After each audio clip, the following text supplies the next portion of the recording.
My name's Landon. I'm 33, and for as long as I can remember, my cousin Brett has treated our relationship like some kind of lifelong competition, the kind no one else agreed to join. We're only 9 months apart in age, raised more like brothers than cousins. Our mothers are twin sisters who bought houses 3 doors down from each other in a beachside suburb of Southern California. Growing up, we did everything together: summer camps, little league, even shared birthday parties. But somewhere along the way, Brett decided that everything I did had to be a challenge. If I got a bike, he got a better one. If I made the honor roll, he suddenly found his academic drive. When I got into UCLA, he applied to Stanford just so he could brag that he aimed higher. Spoiler alert, he didn't get in. For a while, I let it go. I'm not naturally competitive. I'm the quiet type, more about making moves in silence than chasing validation. I got my degree in architecture, landed a decent job, and spent most of my 20s designing homes up and down the coast, while saving every spare dollar I could. I never made a big deal of my work. I just kept my head down and built a life. Brett, meanwhile, bounced around from one big idea to the next. First it was a dropshipping business, then a podcast, then flipping NFTs. He always had some new hustle that would change everything, and it usually came with Instagram posts about grinding and the hustle never sleeps, while borrowing money from his dad to stay afloat. Still, our paths didn't cross much in our adult years, at least not in any meaningful way, until our grandmother passed away. That's when the family dynamic started to shift. Gran had left behind a modest inheritance, nothing crazy, but enough to make people weird. My share wasn't huge, but combined with what I'd saved over the years, it gave me just enough to finally chase the one dream I'd been quietly working toward: owning a home on the cliffs just north of the beach town we grew up in. I'd spent years walking those bluffs, sketching homes that fit into the rugged terrain like they'd grown there. I knew the zoning laws, the land use regulations, even the lot numbers. And then, like fate had finally nodded in my direction, the perfect property came up for auction, a mid-century fixer-upper sitting on a double lot, with a direct line of sight to the ocean and a little stretch of private path that wound down to the water. The auction was quiet, low-key, mostly contractors and a few out-of-town investors. I was confident going in.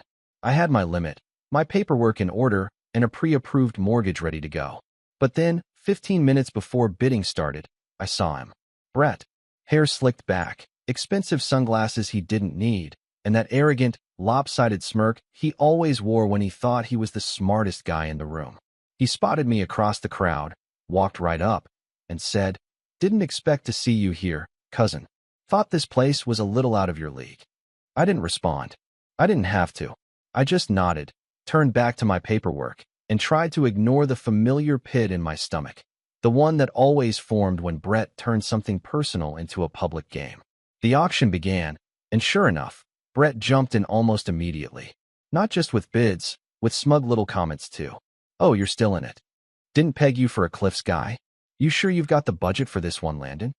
Every time I raised my hand, he raised his right after. It was obvious he didn't even want the house. He just didn't want me to have it. The other bidders started to back off. It became clear this wasn't a normal auction anymore. It was a grudge match. I held my line. I wasn't about to blow my entire savings trying to one-up a man-child with a superiority complex and no plan. When the bidding crossed my ceiling, I let it go. Brett got the property, laughing as he signed the papers. "Don't worry," he told me on the way out. "Maybe I'll let you mow the lawn." That night, I sat on the beach, just down from the cliff he'd now call home. It should have hurt more, losing the house I'd wanted for years, but strangely, it didn't. Because as I sat there watching the sunset spill gold across the water, I noticed something. The empty lot next door. Smaller, undeveloped, and not nearly as flashy. But it had something the other didn't: elevation. Just enough slope to rise above Brett's new prize. And just like that, a different kind of plan began forming in my head. One that didn't involve winning an auction, but something far more satisfying. I went home, opened my laptop, and started digging. If Brett wanted a game, he was finally going to get one. Only this time, I was playing by my own rules. It didn't take long for Brett to make himself known in the neighborhood. A week after the auction, his social media was flooded with posts about securing the bag and manifesting your dream home, each one tagged with inspirational captions and the GPS coordinates of the property. subtle as a brick through a window. He posed shirtless on the front porch during demo day, holding a sledgehammer like he'd earned the house with grit and sweat instead of petty spite and deep pockets from his dad. I tried to ignore it. Really, I did. I told myself I'd dodged a bullet, that the house needed way more work than Brett realized, that he'd get bored and sell it off like every other project he'd flaked on. But something about the smugness of his victory kept gnawing at me, like a splinter I couldn't reach. I spent the next 2 weeks quietly doing my homework. The lot next door wasn't on the market yet, but the owner, a retired couple in their late 70s, had moved out of state last year to be closer to their grandkids. The place was empty, overgrown, but still structurally sound. I remembered it from my site visits. It had a different zoning classification, slightly more restrictive, but still viable. I called their real estate agent, left a message, and waited. A few days later, I got a call back. They weren't planning to list publicly yet, but they were open to a private offer. The price was high, not outrageous, but high enough that I had to make some moves. I talked to my bank, leaned on a few contacts, and got pre-approval in motion. It would be tight, tighter than I liked, but doable. And best of all, it was completely under Brett's radar. While the paperwork moved, I kept my distance. I didn't need to poke the bear. Brett, however, seemed determined to flaunt his win. He started inviting family members over for progress walkthroughs, like he was hosting a reality show. My aunt posted a photo of Brett holding up a glass of champagne in the gutted living room with the caption, "My brilliant boy making power moves." That stung a little. Not because I needed validation, but because I'd spent years building my career quietly, professionally. And somehow, this clown was the family golden boy because he played real-life Monopoly. Then came the phone call from my mother. She was trying to play peacemaker, asking if I'd congratulate Brett and let bygones be bygones. "Landon," she said gently, "he didn't really mean to spite you. He probably just got caught up in the moment." "Mom, he mocked me during the auction, in front of strangers." "Well, he does have a dramatic streak, but he's still family." I didn't argue. There was no point. I just told her I was happy for him and changed the subject. Inside, though, something started to shift. The tipping point came 2 weeks later. I was at a quiet diner near the bluff, reviewing the final documents for my lot purchase when I heard familiar laughter behind me. I turned, and sure enough, Brett walked in with 2 of his friends, guys I recognized from high school, the kind who peaked early and still wore Letterman jackets in their 30s. They didn't see me at first, which gave me a front-row seat to their conversation. "No, seriously," Brett was saying. "I only bid 'cause I saw Landon sweating bullets. I mean, come on, the guy's been sketching that house since we were 15. I had to do it." One of the guys asked, "You even gonna live there?" Brett shrugged. Maybe. Or maybe I flip it just to prove a point. Honestly, I don't care. I just like watching him lose. He always acts so humble, like he's better than everyone. It's fake." I froze. It wasn't just the gloating. It was the venom. The way he twisted my quiet personality into some sort of attack. Like I was arrogant for not chasing attention. I waited until they were seated, then paid my check and left. But something inside me had changed. The lot next door wasn't just a backup plan anymore. It was a mission. A week later, the sale closed. The lot was mine. I didn't tell anyone. Not my mom, not my friends, not even my business partner. I wanted to keep it quiet, at least for now. I filed the deed under a holding company I'd set up years ago for a side project. Nothing fancy, just a generic name that wouldn't raise red flags. Brett didn't notice. But the universe has a funny way of pressing on wounds. Our grandmother's birthday rolled around mid-spring, and the family hosted a memorial brunch in her honor. It was supposed to be casual, just a few photos, some food, and stories about Gran. She was the glue of our family. Even Brett, for all his drama, softened around her memory. I hadn't seen him since the auction, and part of me hoped we could just nod at each other and move on. No such luck. The brunch was held at our aunt's house, just 2 blocks from the ocean. I arrived early, helped set up, and tried to keep my head down. Brett showed up fashionably late, in a tailored linen shirt and loafers with no socks. The kind of look that screams, "Trust Fund Yacht Dad." He made the rounds like a politician, hugging people, making jokes, telling stories like he was the main character. Eventually, he cornered me near the buffet table. "Well, if it isn't Mr. Almost." I looked up from my plate. "Hey, Brett." He grinned. "You still dreaming about that house?" "I've got the demo almost finished." Thinking of putting in a rooftop deck, maybe a hot tub. Gotta make the most of the ocean view, right? He leaned in slightly, like he wanted the next words to sting. Shame you weren't ready to compete. Maybe next time, huh? I smiled politely. Yeah, maybe next time.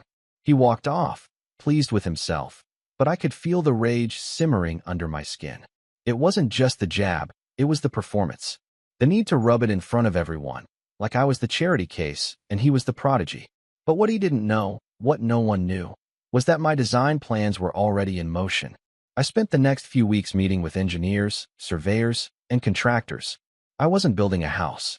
Not yet. I didn't need to. All I needed was one structure, a privacy fence.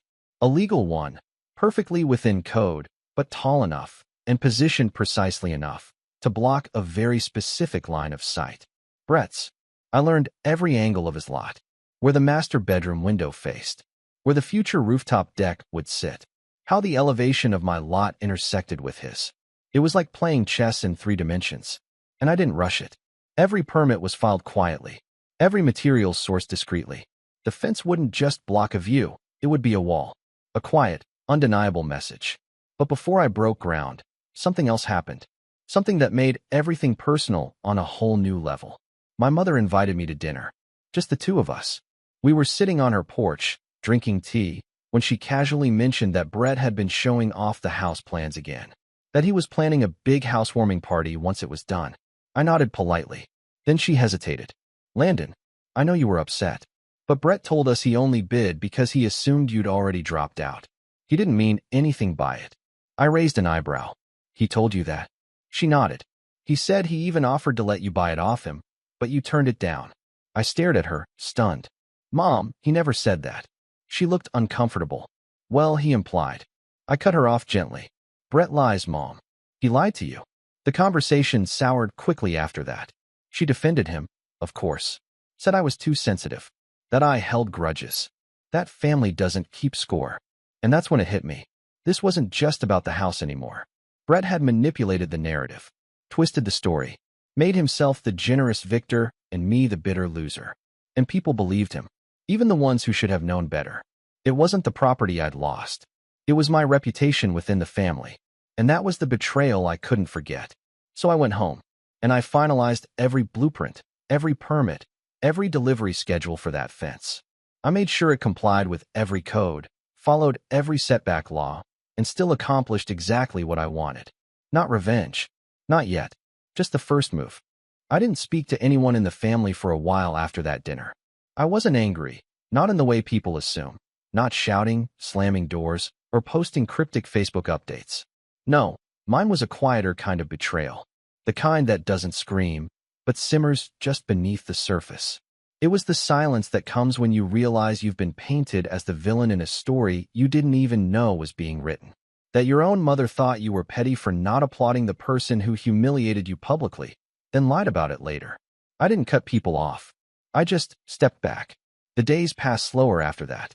I'd go to work, clock in, meet clients, review blueprints, design homes for strangers while my own dreams sat smudged and unfinished on a mental sketchpad I no longer felt like opening. The lot next to Brett's remained undeveloped for months. I wasn't in a rush anymore. What once felt like momentum now felt like inertia. I'd done the smart thing, the patient thing. I'd played the long game.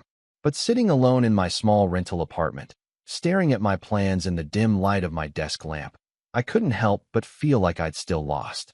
Brett's house, meanwhile, came together with the speed of a show home build. His father's connections helped.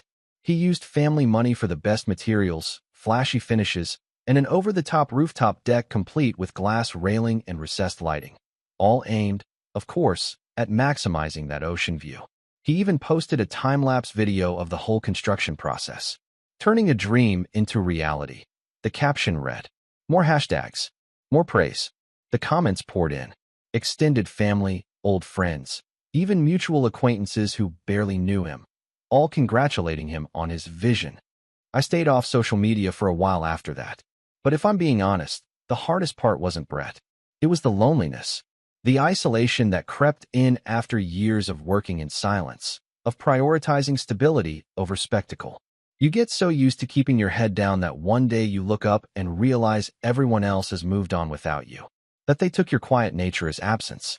That they believed the louder voice by default, simply because it was louder. I started second-guessing everything. Was I too cautious? Too quiet? Had I made myself invisible? And then came the worst moment of all. The real bottom. It was the night of Brett's housewarming party. I hadn't been invited. No surprise there. But most of the family had. My mother, my aunt, even my younger sister, who texted me mid-evening. Are you really not coming? It's actually really fun. The view is insane. I stared at the message for a long time. I didn't respond. Instead, I drove out to the coast. Not to spy. Not to be petty. Just to remember. I parked along the overlooked trail, a public path I'd walked 1,000 times before, and climbed up to the old vantage point. From there, I could see both lots, Brett's, now lit up like a celebrity compound, and mine, still empty, still quiet. Its outlines only visible if you knew what you were looking for. The laughter carried on the wind. Music, clinking glasses, people dancing on that glass-railed deck. And for a moment, I truly wondered if I was the fool. If all my planning, my silent revenge, my dignity, if any of it mattered. That night, I drove home and seriously considered selling the lot. The market was good. I'd make a decent profit. I could move on, start over. Maybe even leave the coast entirely. But I didn't. Instead, the next morning, I woke up at dawn, walked to my desk, opened my sketchpad, and redrew the plans from scratch. Not for a house, not even for a fence, but for a sanctuary. If I was going to stay, I needed something more than revenge. I needed peace. I needed a space that was mine, not in reaction to Brett, not to outdo anyone, but just mine. So I shifted the design. I pulled back the southern edge, carved out a stone meditation area with a cascading water feature and native plants that wouldn't block the view, but would soften the edge. I added a library loft, just big enough for a reading nook with a west-facing window. I brought in the best acoustic engineer I could find and asked them to help me design a space so quiet you could hear the tide change. I told no one, but I started to come back to life. Work picked up again. I took on a new client, a young couple who wanted their dream home built up in Big Sur, and they gave me full creative freedom. It was the kind of project that reminded me why I loved architecture in the first place. Not just the lines and angles, but the feeling, the emotional blueprint that lived under every wall. With the new commission came new confidence. And with that confidence, a kind of emotional distance from Brett's nonsense. His bragging started to feel more hollow, like noise in the background of a much better song I'd forgotten I was writing. The turning point came in early fall. I was sitting at a small coffee shop in town when I overheard a conversation between two women at the next table. They were talking about Brett's house. Yeah, it's gorgeous, one said. But it's just so loud. Everything's shiny. And the deck's beautiful. But I heard it overlooks a construction site now. The other woman laughed. Oh, that? Yeah. Some architect bought the lot next door. No one knows what he's building yet. But apparently it's going to be private. Real private. I sipped my coffee, smiled, and went back to sketching. Because by then, the permits were approved. And the materials were ordered. And the fence, my fence, was no longer just a wall. It was the first line of a new home. One built not out of spite, but intention. The world still thought I was licking my wounds. But quietly, brick by brick, I was rebuilding something far stronger. And when Brett finally realized what I'd done, well, let's just say the view was about to change. Construction began 3 days after my 30th birthday. No big celebration, no balloons, no social media announcements. Just the soft rumble of excavation equipment rolling onto the lot, and the first hum of progress in the form of foundation stakes being driven into the soil. I stood on the edge of the site that morning, coffee in hand, watching as the crew began marking off the first trench lines for the footings. A warm breeze drifted up from the coast, carrying with it the scent of salt water and a promise. The lot I bought was narrow but elevated, and my design took full advantage of that. A minimalist, coastal modern structure with clean lines, natural wood accents, and high privacy walls where it counted. But the real gem was the western slope, where my fence, perfectly legal and perfectly positioned, would eventually rise just high enough to obscure the view from Brett's brand new rooftop deck. Not entirely. That would have been too obvious.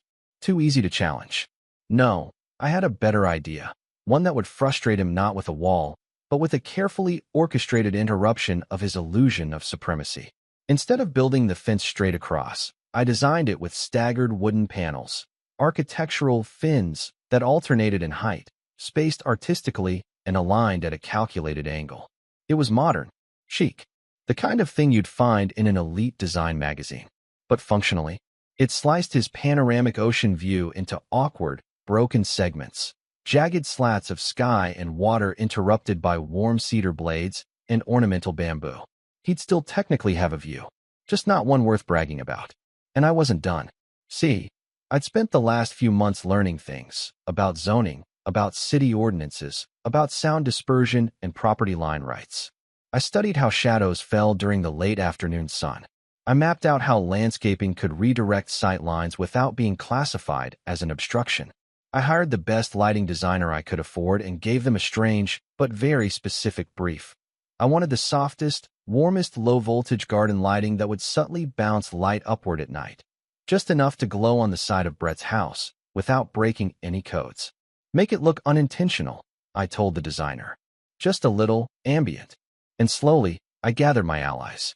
Not co-conspirators, no one who even knew the full scope, but professionals who trusted my vision. My contractor, Miguel, was an old friend from college, one of the most precise builders I knew. He never asked why the fence panels were angled the way they were. He just made sure they were installed within a millimeter of the blueprint. My landscape architect, Janine, had an eye for blending native vegetation with purposeful intention. I told her I wanted natural privacy. She gave me an outdoor garden that could have doubled as a monastery courtyard. Thick, soft reeds, eucalyptus screens, strategically placed boulders. And my lighting expert, Adi, treated the outdoor space like a canvas. Every glow, every reflection, every beam. It was all orchestrated to say one thing. This space is mine. Brett, of course, noticed the construction eventually. I could feel it happen before I even saw him. The quiet shift in energy. The first time I caught him standing at the edge of his deck, arms crossed, watching as my framing crew hoisted the first long beam into place. He didn't wave. Neither did I. A few days later, I got a call from my mom. Brett says you're building something right next to his house. He sounded concerned. Concerned about what? I asked flatly. She hesitated. He says it's intrusive. I almost laughed. Intrusive. You know how he gets. He's just saying it blocks some of his light. Or the view. Or maybe it's too tall. It's within code, I replied calmly. Permits approved. Everything's legal. She didn't push further, but I could tell she was uncomfortable. And that's when I realized. Brett was starting to lose control of the narrative. For once, he couldn't outmuscle me with money or charm. He couldn't spin this into some cute family rivalry. Because I wasn't playing that game anymore. I wasn't reacting. I was moving with intent. But that didn't stop him from trying. He showed up on my lot the following week. Uninvited. I was walking the site with Miguel, discussing roof overhangs and solar panel placements when I heard a familiar voice behind me. Well, look who's back in the game. I turned. Brett stood at the edge of the gravel path, arms spread like he was greeting an old friend. He wore aviator sunglasses and a Patagonia vest over a crisp white tee, the kind of outfit that screamed, I watched a TED Talk about leadership once. I didn't smile. Morning, I said curtly. Miguel gave me a look and quietly stepped away, leaving us alone. Brett walked forward, surveying the skeletal frame of my house. Didn't think you'd actually build on this lot, he said, gesturing around. Not a ton of space. Kind of boxed in, don't you think? I stayed silent. He cleared his throat. I mean, no offense, but it's not exactly ideal for a cliff property. Especially with my deck right there. Not much of a view left, huh? I tilted my head slightly. I'm not building for the view. He blinked. Then what are you building for? I met his eyes. Peace. That threw him off. Just for a second. His smirk twitched. Right. Well, I guess everyone has their priorities. Then, as if remembering why he came, he straightened. Look, I'll cut to the chase. I've been talking to a friend on the planning board. He says you're putting up some kind of segmented fence. I nodded. Is that really necessary? He asked. I mean, you and I. Sure, we've had our differences, but we're family. Don't you think a regular fence would be enough? I let the silence stretch. You mean the kind that doesn't block your deck? I asked finally. He shifted. I'm just saying, maybe we don't escalate. I've got investors looking at my property. Long-term plans. I'd hate for that to get complicated. There it was. The real reason. Not concern. Not sentiment. Just his wallet. His image. I gave him a small, tired smile. Then maybe you shouldn't have made this personal. He didn't reply. Just turned and walked away. That was the last conversation we had. But it wasn't the end of the setup. No, because the next step wasn't about him. It was about completing the space. The one I designed from the ground up, not just to exist beside him, but beyond him. The one that would serve as living proof that dignity could be louder than ego. That the quiet one sometimes wins, not by shouting, but by building something worth looking at. By early winter, the exterior was complete. The fencing panels rose like sculptures, staggered and sleek, casting long shadows across Brett's deck every afternoon just before sunset. The landscape glowed softly in the evenings, and my meditation garden took shape beneath a canopy of eucalyptus and coastal pine. There was no sign, no announcement, just a quiet, powerful presence where there had once been an empty lot. And then, the final move, the appraisal. A few weeks later, I requested a market valuation of my property through a private firm, not for selling, but for documentation. I'd made improvements, added equity, and the new appraisal came back significantly higher than Brett's, thanks to the rising market and my design choices. It was quiet, private, but word got around. A month later, Brett put his house on the market. He claimed it was time for a new venture, that he never intended to settle down here anyway. But I knew the truth, because for the first time in his life, he couldn't win. Not with money, not with charm, not even with proximity, because I hadn't just blocked his view. I'd built my own, and I wasn't done yet. By the time Brett officially listed his house, his tone had completely shifted. Gone were the Instagram stories flaunting sunset views and rooftop champagne. Gone were the brunch photos with captions like "manifesting greatness" or "hustle meets horizon." Instead, his social feed went quiet. His realtor, a flashy, overconfident guy I'd seen around town, put up a listing that emphasized the modern architecture and recent upgrades, but conveniently skipped over the fact that the ocean view was no longer what it used to be. And how could it be? From the edge of his rooftop deck, the same deck he once bragged about to everyone in our family, you could now see elegant vertical fins made of reclaimed cedar, carved like pieces of art, cutting the horizon into vertical strips. It wasn't just a fence. It was a statement, a sculptural privacy piece that looked intentional, legal, and expensive. And it was. Every element had been placed with surgical precision to interrupt one thing: his experience of superiority. At first, I thought that would be enough. I didn't need him to grovel. I didn't need an apology. I thought, this is it. He'll leave, sell the house at a loss, move on to his next hustle, and I'll enjoy the silence of my new sanctuary. But Brett didn't leave. Not right away, because the market wasn't cooperating. For all his bravado, Brett had over-leveraged himself. He poured too much into renovations, assuming a quick flip. But the high-end buyers? They noticed the fencing, the lighting, the way the lot next door seemed more desirable, more modern, more purposeful. Several walked through my property while house hunting and skipped his entirely. I heard this through Miguel, who was now taking on other projects in the area, and overheard more than one couple say, "We'd rather wait and see what the house next door does." I never listed my house. I never planned to. But Brett's dream sale quietly withered. Weeks passed, then months. He started reaching out. It began with a casual text. "Brett, hey man, meant to say, your place looks amazing. Super impressed. We should grab a beer sometime and catch up." I didn't respond. A few days later, another text. "Brett, quick cue. Any chance you'd consider, buying me out? I'm thinking about other opportunities and figured it'd be cleaner to sell to someone local. You'd be my first pick, obviously." Still, I didn't respond. And that silence? That's what broke him. Because Brett needed to win publicly. He needed the narrative, the performance. And I was denying him that. There was no audience for him to show off to anymore. Just a neighbor who wouldn't play his game. Then, the phone call came. A number I recognized but hadn't saved. His father. My uncle. I let it go to voicemail. His voice was calm but strained. "Landon, listen.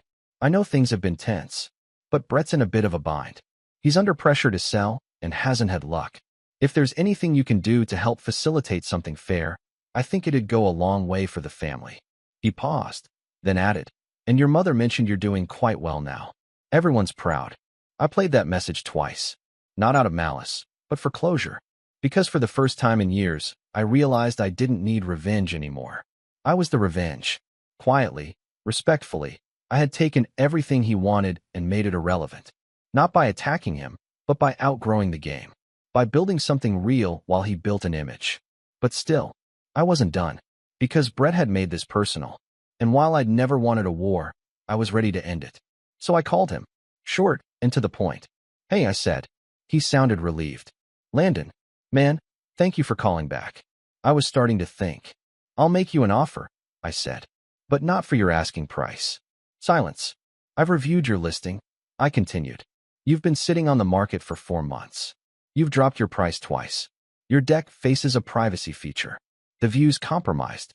You've maxed out on zoning, and I know for a fact your financing was structured assuming a full ROI within 6 months." Another pause. "I'll offer 20% below market," I said, "and I want the furniture included." He tried to protest, tried to pull the "but it's a premium property" line. I didn't argue.